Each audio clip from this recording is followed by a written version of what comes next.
Hello student, welcome to my channel. देखिए, Bihar board का question bank का सॉल्यूशन का सीरीज हमने स्टार्ट किए थे। वो सीरीज का लेक्चर इस चौथा लेक्चर होगा। अगर पीछे का 3 लेक्चर नहीं देखे हैं तो डिस्क्रिप्शन बॉक्स में हम दे देंगे लिंक, वहां पर जाकर देख सकते हैं। ठीक, अब हम चौथे लेक्चर पर मूव करते हैं। चौथा लेक्चर में हम एक और इम्पोर्टेंट क्वेश्चन लेकर आए हैं जो बिहार बोर्ड में अक्सर पूछा जाता है, रिफ्रैक्शन फ्रॉम कर्व सरफेस। जैसा कि आप लोग बोर्ड पर देख रहे होंगे, ठीक है, रिफ्रैक्शन फ्रॉम कर्व सरफेस। अब देखिए, इस फार्मूला को या तो क्वेश्चन इस तरीका से पूछा जा सकता है, एस्टेब्लिश्ड द फार्मूला, ठीक, यूजिंग कर्व सरफेस, तो वही बात है, या डायरेक्ट पूछ सकता है रिफ्रैक्शन फ्रॉम कर्व सरफेस, वही बात है। ठीक है, अब हम बिना टाइम वेस्ट किए स्टार्ट करते हैं इसका प्रूफ। देखिए, इसका प्रूफ देखेंगे और इस पर क्वेश्चन किस पैटर्न से पूछा जाएगा वो भी चीज देखेंगे। ठीक, अब प्रूफ सॉल्यूशन की ओर चलते हैं हम लोग। देखिए, कर्व सरफेस बनाना है तो एक हम कर्व सरफेस ले लेते हैं।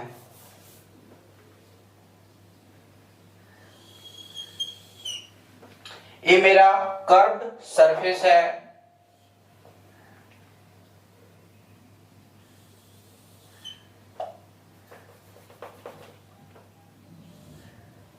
ये कर्व सरफेस है, यहां पर ऑब्जेक्ट है ओ। अब जैसे ऑब्जेक्ट है तो वहां से लाइट इमिट्स होगा, वहां से रे इमिट्स होगा। यहां से मान लेते हैं इस डायरेक्शन में रे इमिट्स हो रहा है। जहां पर रे टच करेगा सरफेस को वहां पर नॉर्मल ड्रॉ करना है, एरोन कहता है। ठीक, जैसे ही नॉर्मल ड्रॉ करेंगे हम लोग, ये मेरा सेंटर ऑफ कर्वेचर बनकर तैयार हो जाएगा। ठीक है, अब फिर से इसका रिफ्रैक्टिव इंडेक्स μ1, इसका रिफ्रैक्टिव इंडेक्स μ2, दो मीडियम है, दो मीडियम को सेपरेट करता है एक कर्व्ड सरफेस। ठीक है, μ1 एंड μ2। ठीक, अब जैसे ही सेपरेट करता है तो इसका रिफ्रैक्टिव इंडेक्स μ2 का ज्यादा है μ1 से। जैसे अब देखिए, ये रेयर मीडियम हो गया, डेंसर मीडियम हो गया। पिछले वीडियो लेक्चर में बताए थे रेयर कौन सा होता है, डेंसर कौन सा होता है। ठीक, एक बार फिर से बता देता हूं, रेयर ओ मीडियम होता है जिसका रिफ्रैक्टिव इंडेक्स कम होता है, डेंसर ओ मीडियम होता है जिसका रिफ्रैक्टिव इंडेक्स ज्यादा होता है। क्लियर?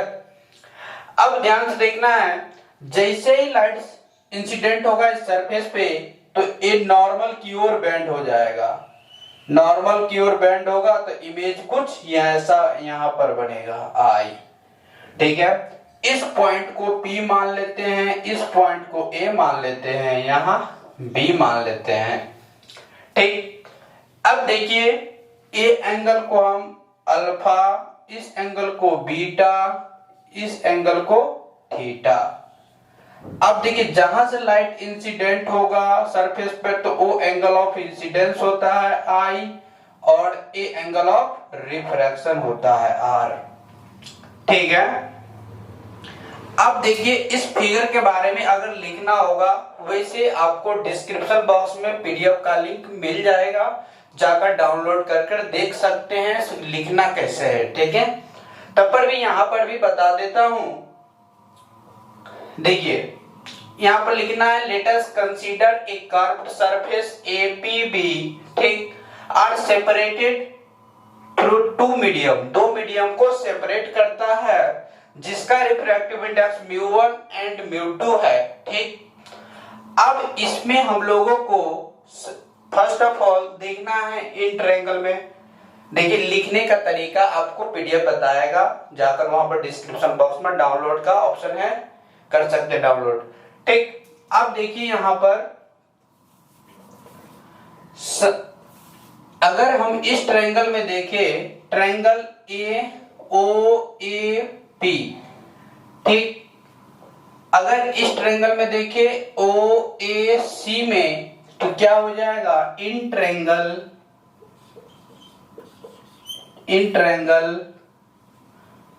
AOC I बराबर अल्फा प्लस बीटा। देखिए क्या होता है बराबर अल्फा प्लस बीटा, कहां से हुआ, sum of interior angle equal to exterior angle. ठीक, अब इन ट्रायंगल फिर से देखेंगे, इन ट्रायंगल ACI, तो हम लोगों को बीटा इक्वल टू हो जाएगा R प्लस थीटा। R निकाल लेते हैं हम लोग, बीटा माइनस थीटा। इसको इक्वेशन 1 मानते हैं, इसको इक्वेशन 2 मानते हैं। यहां तक क्लियर हो गया। अब देखिए हम लोग I और R ही क्यों माने, क्योंकि इस सरफेस पे हम लोगों को इस फार्मूला में रिफ्रैक्टिव इंडेक्स के टर्म में लाना है, आंसर डिराइव करने में लाना पड़ेगा। इसीलिए हम लोगों को जब तक स्नेल्स लॉ नहीं लगाएंगे तब तक हम लोग रिफ्रैक्टिव इंडेक्स को नहीं ला सकते। इसीलिए हम लोग स्नेल्स लॉ लगाना पड़ेगा सरफेस एट पॉइंट ए पे, यूजिंग स्नेल्स लॉ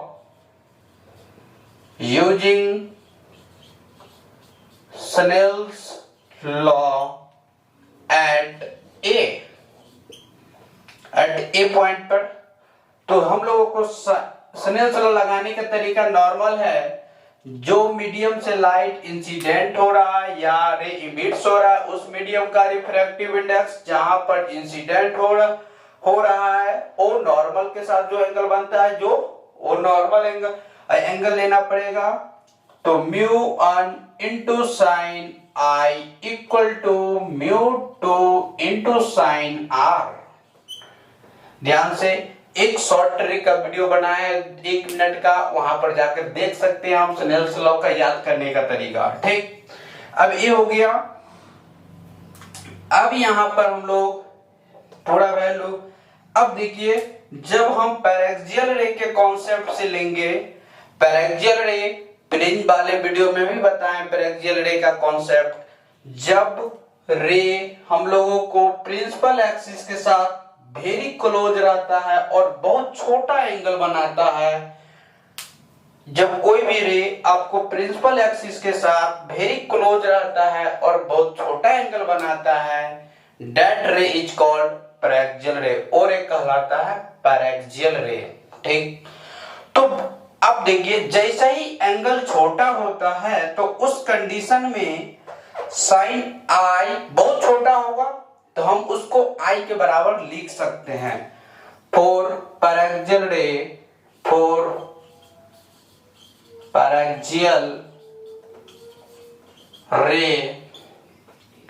साइन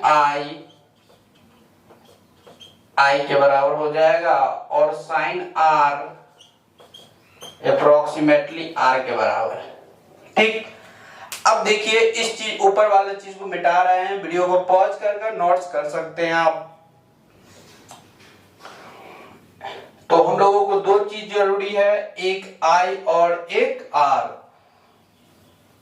ठीक, तो I बराबर हम लोग लिख लेते हैं, क्या होता है I बराबर अल्फा प्लस बीटा, और बीटा R बराबर होता है बीटा माइनस थीटा, जो कि यहां से निकाले हैं। इसी चीज को हम लोगों को पुट करना पड़ेगा।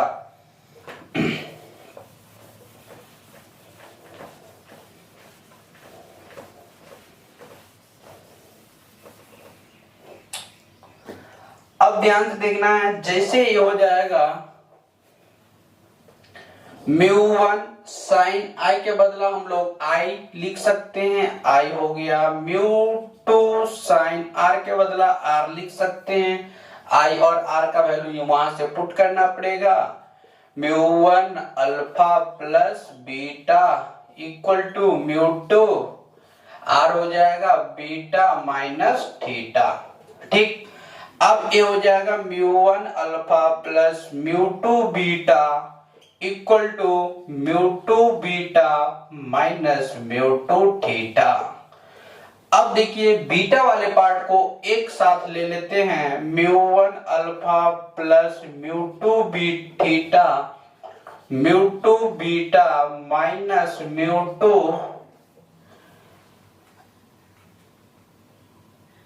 ये म्यू1 होगा। ठीक, तो ये हो जाएगा, इसको राइट साइड सेंड करेंगे तो म्यू1 बीटा। अब यहां से क्या करना है, हम लोगों को कॉमन लेना है। जैसे बीटा कॉमन ले लेंगे तो क्या आ जाएगा, mu one alpha plus mu two theta equal to beta और म्यू2 माइनस म्यू1। ठीक, यहां तक समझ में आया। अब देखिए हम इस एक छोटा सा कॉन्सेप्ट बताना चाह रहे हैं यहां पर, तभी वीडियो आपको समझ में आएगा ये इस पॉइंट से आगे। देखिए अगर हम ऐसा कर लें और इस चीज को और छोटा कर दे, ठीक, तो ए रे को अगर हम लोग थीटा कहते हैं, ठीक, तो अगर यहां पर टेन थीटा ले बहुत छोटा एंगल तो ये थीटा के बराबर हो जाएगा। ठीक है, उसी प्रकार से यहां पर ए रे हम लोग यहां पर सवाल में इस फार्मूला को डिराइव करने के लिए पैरेक्सियल रे ही हम लोगों को लेना पड़ेगा। जब हम पैरेक्सियल ले लेंगे तो ए जो एपी होगा वो बहुत छोटा होगा, इतना छोटा होगा, इससे भी छोटा होगा। ठीक है, परंतु फिगर में हम लोगों को दिखाने के लिए जो एपी है वो लिए हैं बड़ा सा। ठीक है, तो जैसे ही छोटा होगा तो एक ट्रायंगल बनकर तैयार हो जाएगा, राइट एंगल ट्रायंगल। अब जैसे ही राइट एंगल ट्रायंगल बनकर तैयार हो जाएगा तो हम लोग tan लगा सकते हैं। tan alpha equal to,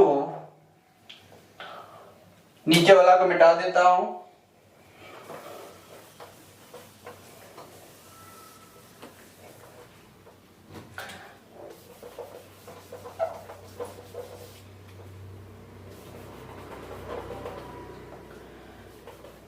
tan alpha equal to, देखिए जैसे tan अल्फा लेंगे तो क्या हो जाएगा, एपी बाई ओपी। तो इस tan अल्फा को अल्फा कर सकते हैं और जैसे अल्फा होगा तो हम लोग इसको क्या लिख सकते हैं, एपी बाई ओपी। अब फिर से tan बीटा कर सकते हैं, tan बीटा के लिए क्या हो जाएगा, अप्रोक्सीमेटली बीटा। अब देखिए इसमें इस ट्रायंगल के लिए AP by PC, AP by PC and tan theta के लिए अल्फा बीटा गामा भी ले सकते हैं, थीटा ले लिए कोई बात नहीं। ठीक, ये हो गया और हम लोगों को एक थीटा हो जाएगा, theta equal to AP divided by PC P I. ठीक, अब देखिए अल्फा बीटा थीटा ऊपर वाले इक्वेशन में हम लोग पुट कर देते हैं। ठीक है, तो putting the value of alpha beta theta in equation, पीछे का दो इक्वेशन माने थे, और putting the value of alpha beta theta in above equation. ठीक है, जो ऊपर वाला इक्वेशन में हम पुट कर देते हैं अल्फा बीटा थीटा का वैल्यू। तो इसको साफ कर देता हूं,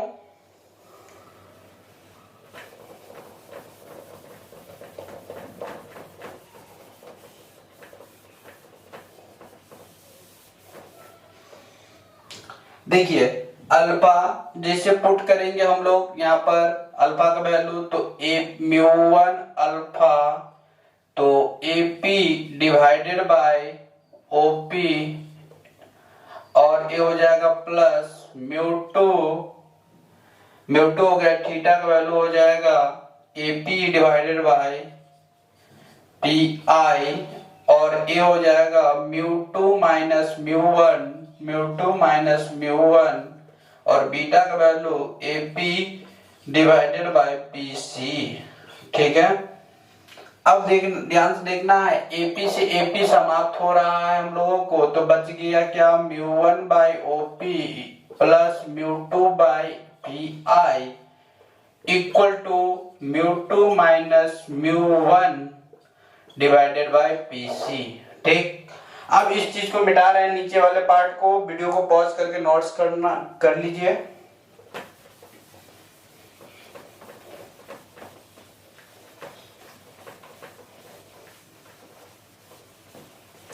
ये सबसे आसान है डेरिवेशन में, ये चीज अक्सर पूछा जाता है, कर्व सरफेस का फॉर्मूला। अब ध्यान से देखना है, ये ओपी हम लोगों को क्या है, object distance. OP is object distance, ये ऑब्जेक्ट डिस्टेंस है ओपी, जिसको हम लोग माइनस यू से डिनोट करेंगे। और पी आई है मेरा इमेज डिस्टेंस, इमेज डिस्टेंस, इसको भी राइट साइड बन रहा है। देखिए साइन कन्वेंशन आपको समझना होगा, प्लस माइनस कैसे होता है, तो एक बार बता देता हूं इसमें साइन कन्वेंशन क्या कॉन्सेप्ट है। साइन कन्वेंशन का, जहां से ऑब्जेक्ट रे इमिट्स करना स्टार्ट करेगा, उसके राइट साइड, उसके अपोजिट साइड, राइट साइड नहीं कह सकते, उसके जस्ट अपोजिट साइड हम लोगों को जो भी रे रिफ्रैक्ट होगा, ठीक, उसके इमेज बनेगा या रेडियस ऑफ कर्वेचर रहेगा, उस चीज को हम लोग पॉजिटिव लेंगे। साइन कन्वेंशन पर एक वीडियो बना देंगे, वहां पर जाकर देख लेना है। ठीक, तो ये हो जाएगा बी हो गया, और पी आई और पी सी, वीडियो लेक्चर बड़ा हो जाएगा इसीलिए उतना नहीं याद कर रहे हैं। पीसी हो गया, कितना हो जाएगा PC, radius of curvature, radius of curvature, radius of curvature हो गया, ये हम लोग आर से डिनोट करते, ये भी प्लस में होगा। ठीक है, ऐसे याद रखना है, जो ऑब्जेक्ट वाला साइड रहता है वो नेगेटिव, राइट वाला साइड रहता है पॉजिटिव तत्काल। ठीक, ये हो गया। अब जैसे ही ये इतना आ गया हम लोगों को, अब ये वैल्यू इसमें पुट कर देना है, तो पीओ का value μ1 divided by minus U plus μ2 divided by v equal to μ2 minus μ1 divided by r। ठीक, तो इस चीज को हम लोग μ2 बाय v लिख सकते हैं, माइनस μ1 बाय u लिख सकते हैं, और μ2 माइनस μ1 डिवाइडेड बाय r। ठीक, आई होप समझ में आ गया होगा। हम लोगों को यही फार्मूला डिराइव करना था।